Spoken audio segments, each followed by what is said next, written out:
You're watching News Central now on News Central Television with me, Blessings Mosugu. The top stories at this hour. President Tinubu swear in new ministers today. Nigerian boys arrive in Nigeria after News Central's rescue efforts in Ghana. Lightning strike kills 14 at Ugandan refugee camp. We've got the details in a moment.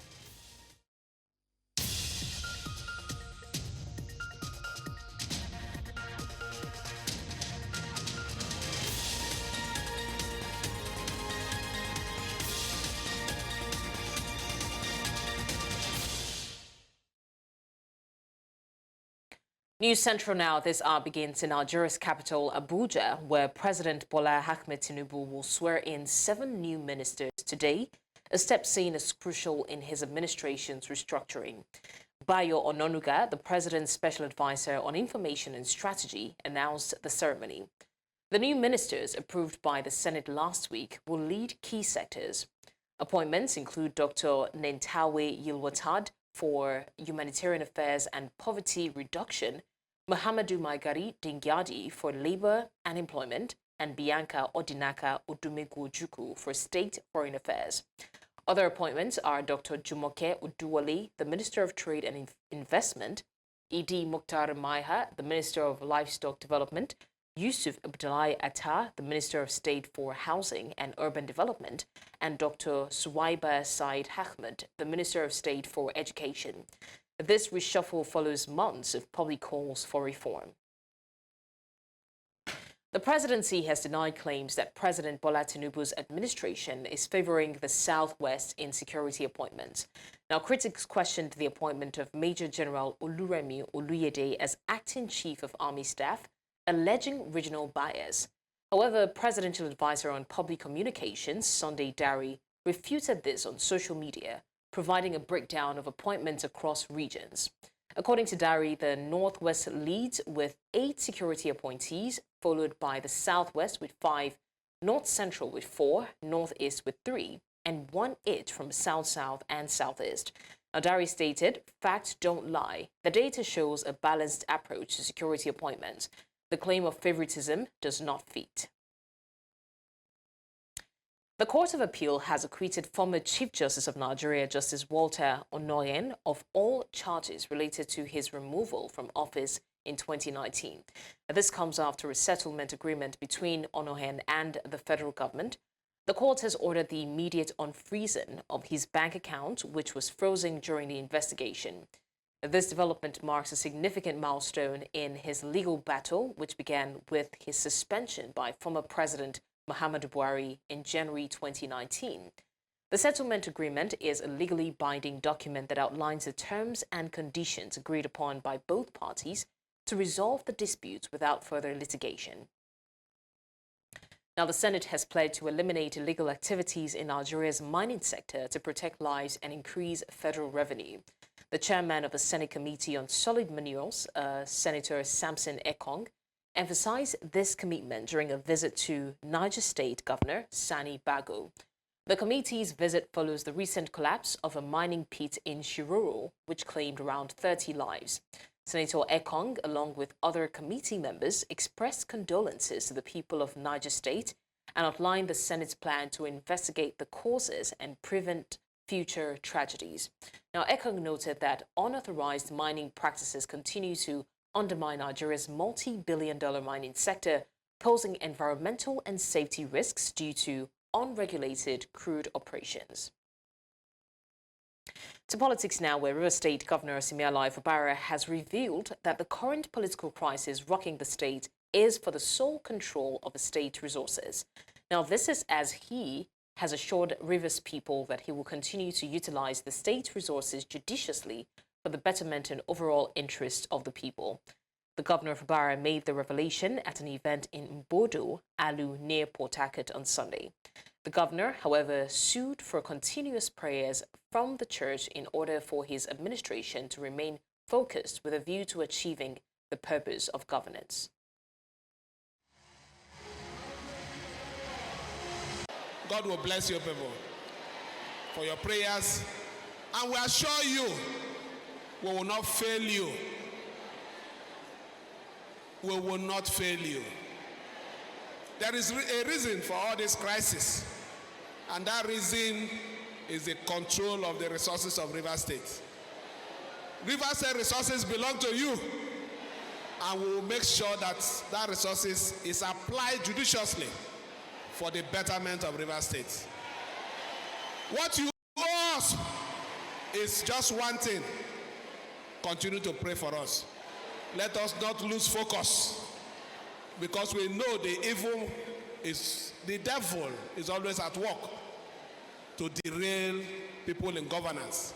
Continue to pray for us so that we hold what is most important, the interests of the people there. And I believe with your prayers, we will not lose focus. The purpose of governance will be achieved in our state. Now, the 5 Nigerian boys who were rescued from the den of traffickers in Ghana have arrived in Nigeria and are currently in News Central's building, reunited with their family. You'll recall that 2 teenage boys, Daniel and Zil, who had been lured to Ghana in the guise of job opportunities, but ended up with traffickers who had deployed them to work in internet fraud activities, had sent out an SOS that got to News Central. Now, acting on the information from their family and following in-depth investigation, News Central had teamed up with the Ghanaian Police Service to successfully rescue them and 3 other Nigerian teenagers and a Ghanaian on Monday, the 28th of October. And the police also arrested 2 suspects who are helping with further investigations. Earlier on, Marshal Onnoghen, News Central Special Investigative Reporter, joined us and gave more details. I was able to send an internal message on social media, on Instagram. And then when we got that, we were able to coach him to say these are things we needed from him so we could get his location. Remember that these boys didn't even know where they were. They weren't even allowed to come out of the room where they were kept. So they couldn't describe the house. They couldn't describe the street. They didn't know the location. So, but we had to coach them on how to, get the coordinates and that coordinates was what really started it all. With that coordinate, we were able to then advance our own tracking. And then we contacted the Ghanaian police and they told us to come down. And when we got there, we showed them the data we had and they were impressed as well. And like I said in the report, they didn't spare anything. They jumped right into getting to the operation. They put up a team together, about 20 men, and we had 2 vehicles, swung to action. And we got to the location, found out the place was under lock and key from the outside and the inside. Eventually, we gained access and found the boys there. Now, the Ministry of Foreign Affairs has clarified that Nigerians in Libya are safe and continuing their daily activities without harassment, following a recent Confederation of African Football decision against the Libyan Football Association. A CAF had found the Libyan Association responsible for the mistreatment of Nigeria's team and officials during a Nations Cup qualifying match in Libya. Contrary to reports, the ministry assured Nigerians that no reprisals have been reported. Spokesperson Ambassador H.A. Abuobe emphasized that the well-being of Nigerian citizens worldwide remains a top priority for the federal government, which is committed to protecting them at all times. You're still live with us on the news. We go on a short break now, and right after, authorities arraign #EndBadGovernance suspect in Maiduguri 3 months after. We'll bring you the details shortly after the break.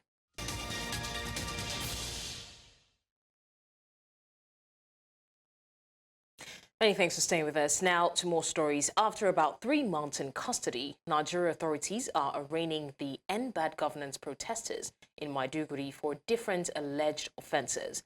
Proceeding is ongoing at the Borno State Judiciary Maiduguri High Court 10. The suspects were brought to the court under tight security as families and other relatives troop in their numbers to witness the proceedings. News Central's Umoru Kirawa is at the High Court right now and brings us up to speed with unfolding happenings at the court. Umoru Kirawa, good afternoon. If you can hear me, what's the latest happening right now in the High Court? Yes, the latest thing happening here is that proceeding has concluded and the court has decided to adjourn the case to 18th of this month, and some of the persons, the suspects, will be taken to the correctional, the prison, and some of them who are considered juvenile or below the age of 18 under the Nigerian constitution will be taken to juvenile or remand homes here in Maiduguri. And if you can see behind me, you will see families seeing their loved ones being taken, being put inside vehicles that will be taken to the remand and the correctional centers ahead of the 18th November, in continuation of the case that the authorities described as, though they divided the case into two. First is there are other ones that created WhatsApp or social media groups on Facebook, on WhatsApp, and on TikTok. And the belief is that those people, they said, the authorities said they claim to use those platforms to cause havoc, to use weapons and so on and so forth, based on what they said. And the other group is they used the Russian national flag.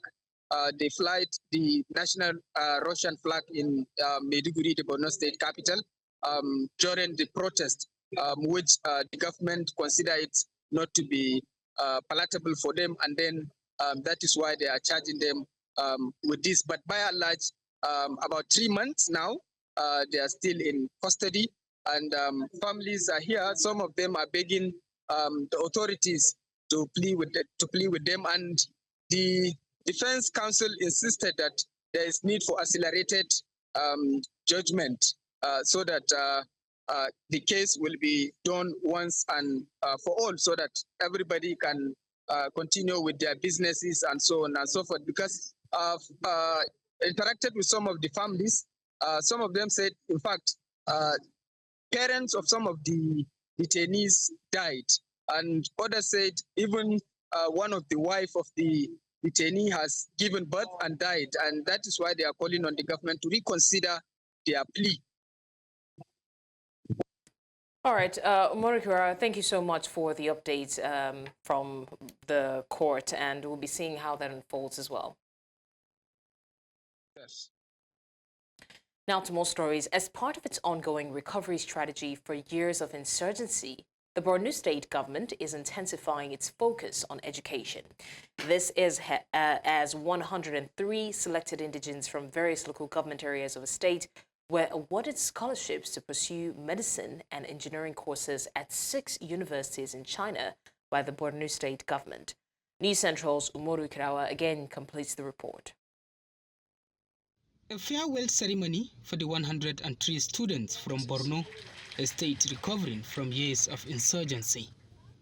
The Borno state government is sending them to China to study medicine and engineering. His sponsorship has empowered us to pursue our knowledge and focus on our studies without the burden of financial constraint. With this scholarship, I will go there, I'll study and do what I'm meant to do, and make sure to come back and prove to them that this scholarship did not go to waste. Borno State Governor, represented by Ahmed Jaha, stressed the scholarship recipients' 10-year bond of service to the state, ensuring that their education benefits the community. I must remind you that this government has invested considerably in your future. An annual budget of nearly 1.5 billion naira has been allocated for your tuition alone, in addition to a monthly allowance of $150 to support your upkeep. With this investment comes the expectation that you will fully commit to your studies and in time to the professional roles you will assume. Stakeholders emphasize the importance of good character and advise the students against drug use and other vices. You know, we have destroyed infrastructure, destroyed livelihoods, and a lot of problems. Yet, 1.5 billion by your number, divide it and do the maths. So the first big round of applause should go to His Excellency for this giant strike. you try and obey all the rules and regulations of the universities of China and the laws of the land. Because China, their laws and rules and orders, they are very strict. So once, if you violate any of their rules or law, then you'll be dealt with accordingly. We are cultured. Please carry that along to China and behave well. Secondly, face your education. Face your education. Without that, all of us here wouldn't be here. This initiative, according to the government, is part of the state's broader strategy to recover from the impacts of insurgency and develop a skilled workforce. In Maiduguri for News Central, Omoru Kirawa.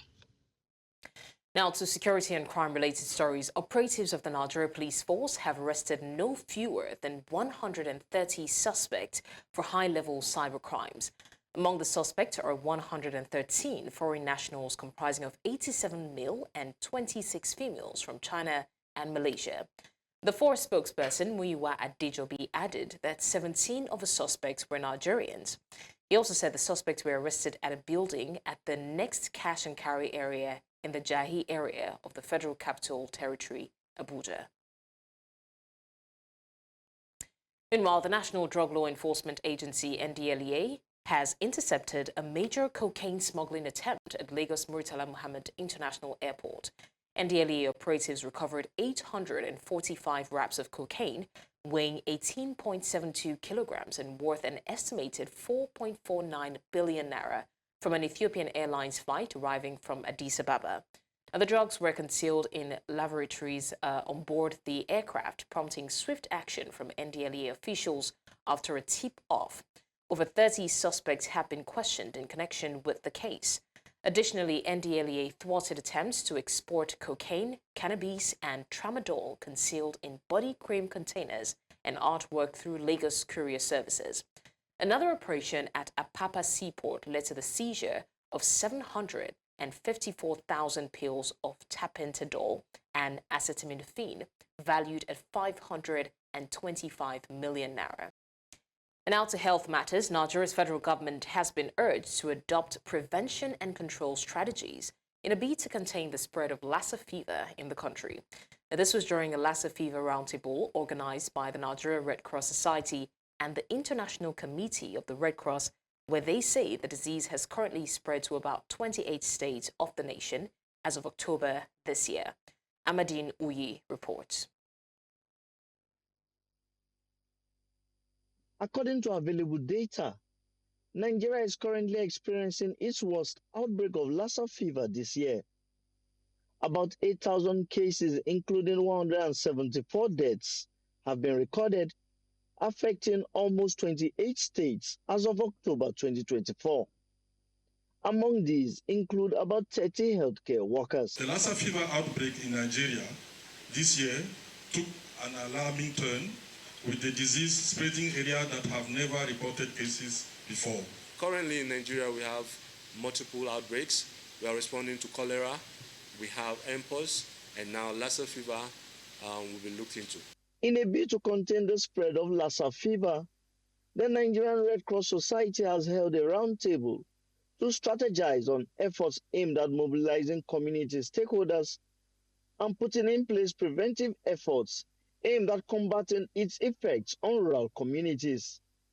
The Deputy Director of the Outbreak Unit of the Nigeria Center for Disease Control urged stakeholders present to adopt the Infection, Prevention and Control Strategy, also known as IPC, which is key to stopping its spread. IPC will be one of the measures, is the strategy we have to employ too, to talk to the community, to tell them, how they can protect themselves. The Director of Health and Care of the Nigeria Red Cross Society says that much has been done to stop the spread of Lassa fever, while the operational coordinator of the International Federation of the Red Cross called for more work to be done with communities affected to eradicate the disease. As you know, rats are responsible for as the vector for the Lassa. So part of what we do, we distribute a lot of rat traps to vulnerable communities We also know how hygiene promotion is key in the response to Lassa. So we also distribute disinfectants. We distributed some soaps so that people can improve their hygiene. We need to still working with the community, trying to engage community participants, community leaders, and also, of course, the government and other partners to raise the awareness of communities throughout this project that we're implementing, and actually try to get some leaders also at the level of the community to adopt some basic hygiene attitude. And we're sure that this will actually help to reduce and eradicate, hopefully, this type of diseases. The forum aims to marshal out a decisive strategy to ensure that Nigeria effectively contains the spread of Lassa fever. In Abuja for News Central, I am Amadine Uyi.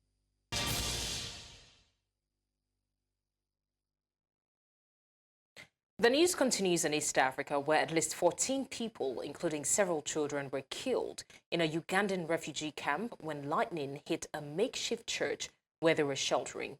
Around 50 people took shelter in the church in Palabek refugee camp in northern Uganda on Saturday evening when a heavy storm hit the area. Resident District Commissioner for Lamu region, William Komech, said among the dead are 5 girls and 9 boys aged between 14 and 18. There are several injured who are being admitted to health centers. The refugees were mostly from the newer community of South Sudan.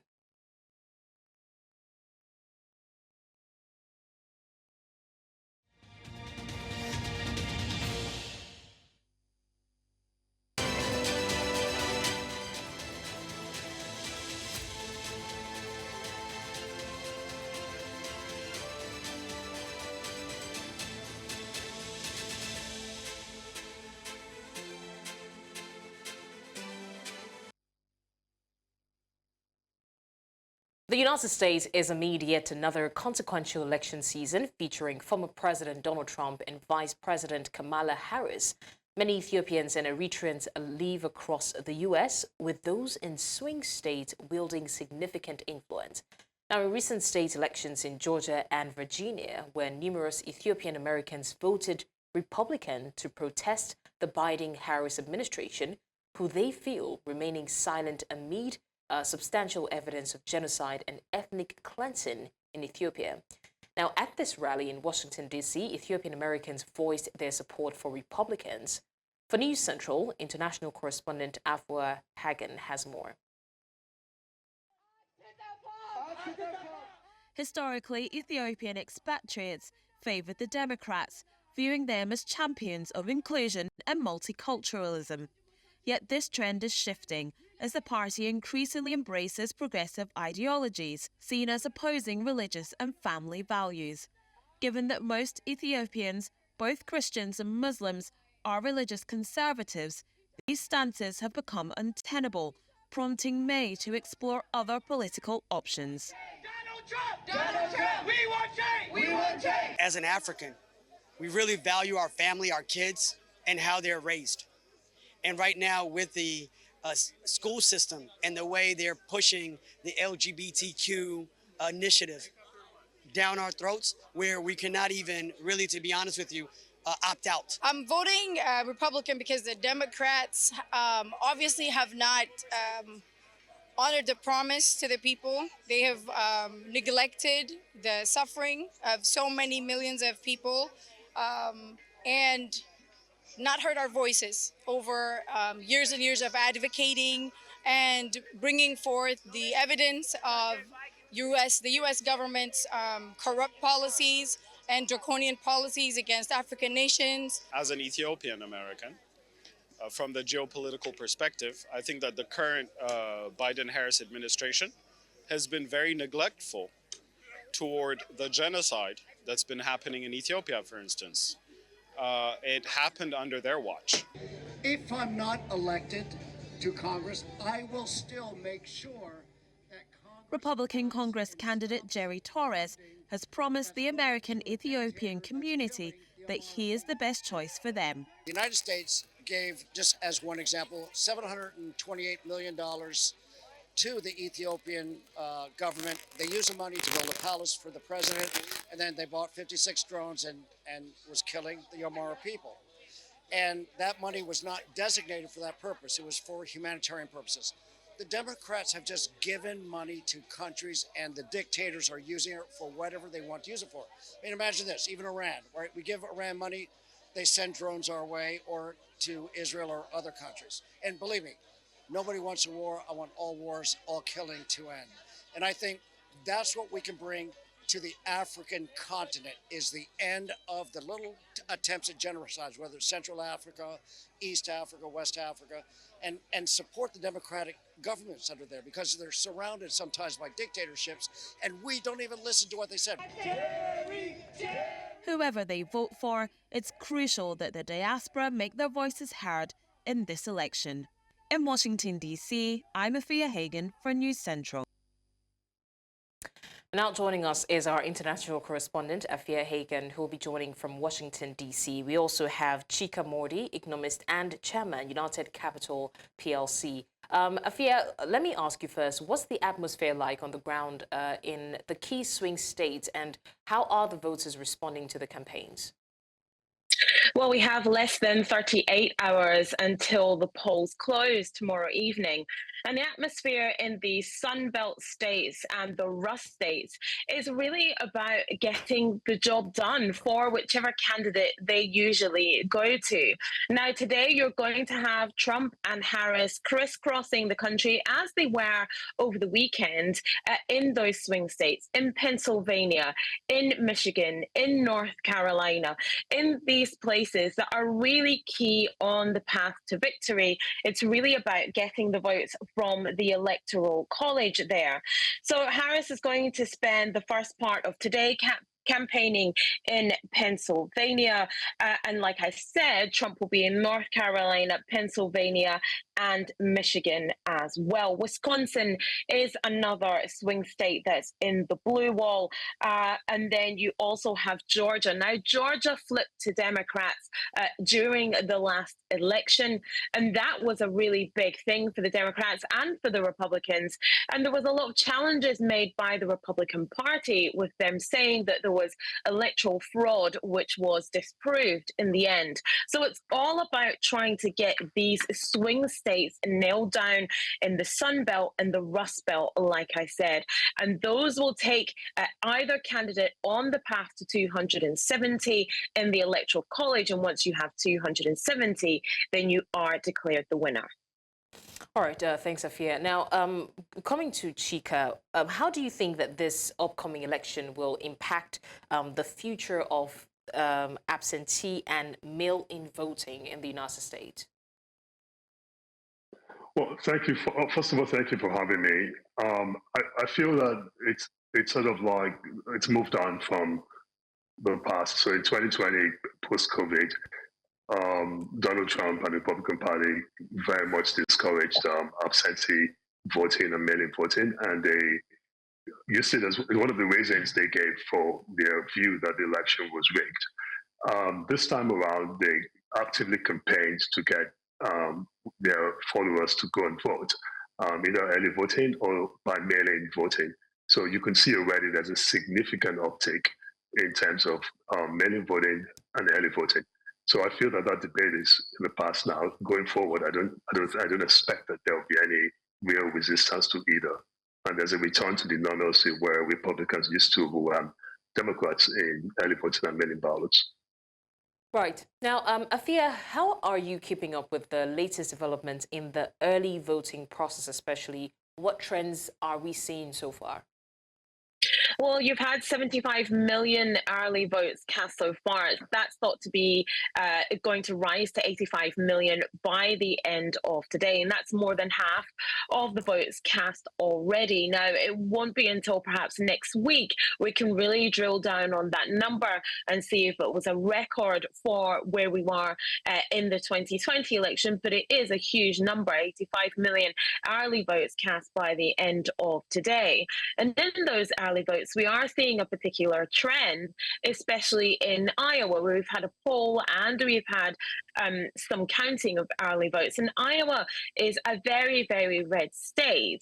And there is some suggestion that perhaps Kamala Harris has done very, very well in that state. Now, this could say a lot to us about polls, if they're accurate, if they're inaccurate, or it could say a lot to us about early voting and who is early voting. It seems that Harris is doing well amongst women. This could be the election that has has the most amount of division between men and women, who men and women are voting for. And we could see women really coming out in their numbers to vote for Kamala Harris. But in terms of early voting, like I said, huge numbers, 85 million by the end of the day.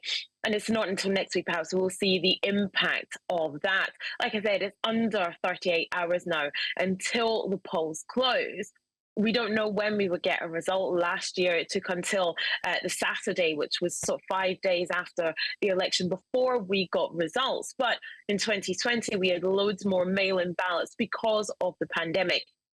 We have less of that this year, much more early voting. But because the race is so tight, especially in some of those key battleground states, what you could see is recounting happen. And that may be what delays us getting a result.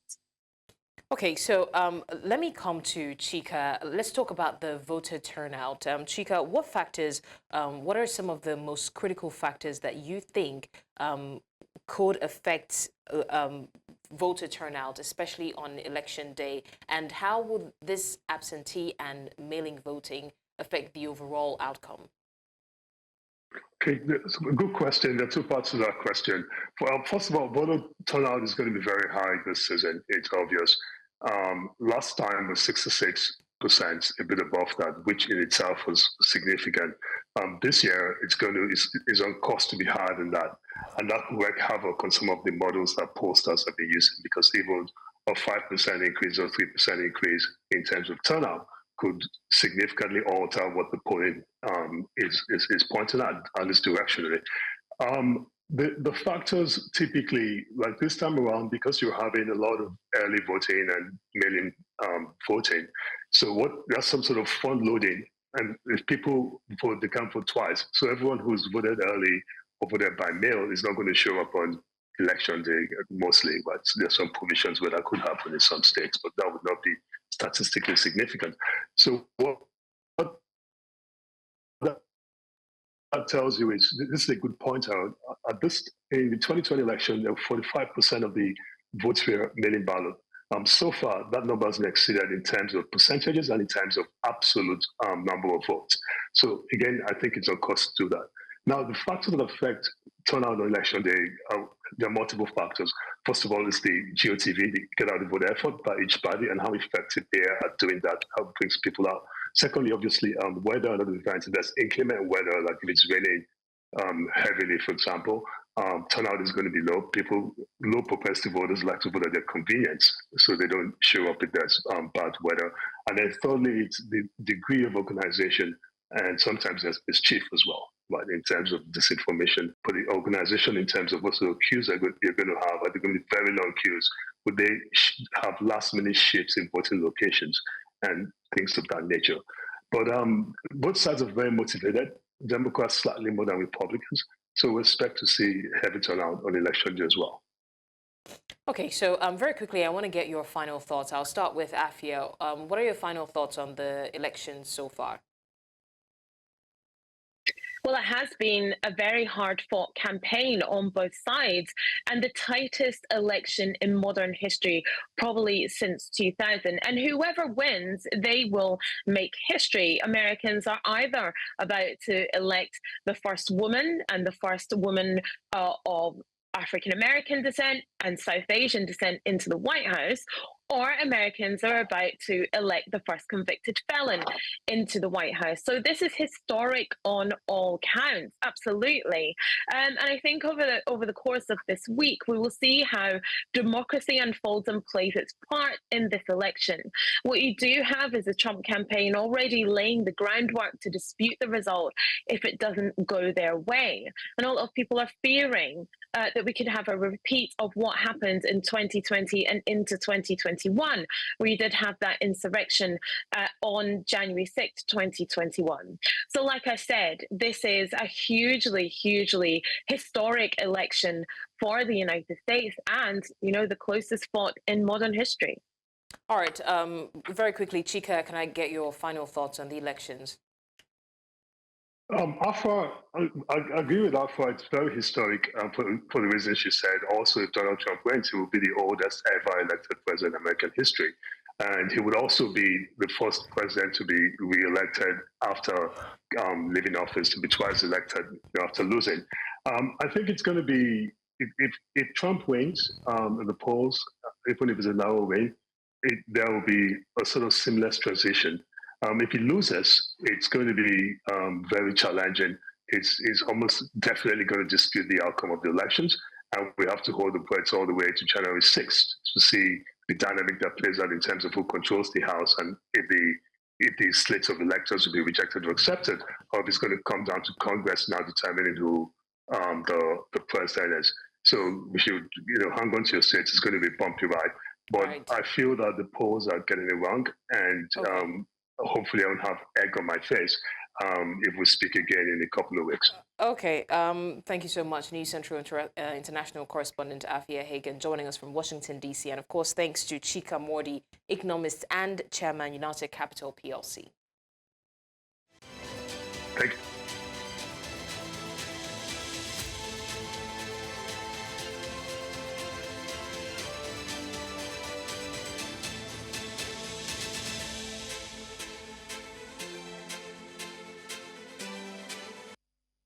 With us in the news, we go on a short break now, and when we come back, more stories. Stay with us. To sports now, Mohamed El Neni, now with UAE's Al Jazeera, marking an important step as he prepares for a potential coaching career after his playing days. El Neni had been working on his coaching badges since his time at Arsenal and was seen coaching the club's under-15 side along with former teammates Granit Xhaka and Cedric Soares for a training season. El Neni, who aims to deepen his understanding of football, especially in coaching, expressed his excitement on his official X account. The Egyptian had once revealed that he dreams of coaching in the Premier League, where he played for 8 years with Arsenal. Since joining Al Jazeera from Arsenal for the 2024-2025 season, El Neni has appeared in 8 matches with 1 goal and 1 assist. His goal came during a dominant 6-1 win over Daba Al Hosn in United Arab Emirates League's 5th round. Still in sports, Abdina Gaye of the Netherlands and Shayla Chepkirou of Kenya won the 2024 New York City Marathon, each prevailing in the final stages of the race to clinch their first world major titles. 35-year-old Nagayi reached the finish line in 2 hours, 7 minutes, 39 seconds, just 6 seconds ahead of Evans Chebet, the 2022 men's champion. 33-year-old Chepkirou finished in 2 hours, 24 minutes and 35 seconds, with the defending women's champion Helen Obiri still visible over her shoulder as she crossed the line. Vivian Cheruiyot finished 3rd, capping an all-Kenyan podium. Ethiopia's Tamirat Tola, the Paris 2024 champion who came to New York to defend his 2023 title in the city, finished 4th on Sunday.